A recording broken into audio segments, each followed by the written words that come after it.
আসসালামু আলাইকুম বড় ভাই। ওয়ালাইকুম আসসালাম। আজকে হঠাৎ করে আপনার বাড়িতে এলাম, মানে আপনার কাছে আপনার পড়ার বিচার নিয়ে আইলাম।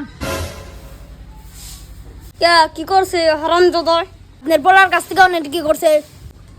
আমি অঙ্গ দেশের জাতীয় পতাকার মধ্যে সোনা খাইছি, আর অঙ্গ জাতীয় পতাকার মধ্যে যদি সোনা খাওয়া অপরাধ হয়ে থাকে, আমি অপরাধী, আমাকে শাস্তি দাও।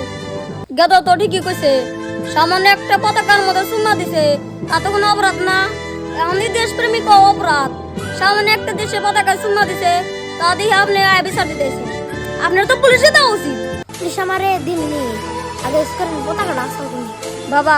জাতীয় পতাকাটা কোনে আসাল? বেটার মেয়ের গালের মধ্যে জাতীয় পতাকা আগাম আছে। জাতীয় পতাকা হাইটে বাল থাকল আব্বা, ঠিক আছে সহ্য করবার না পাইলে চুম্মা খাইছে একটা।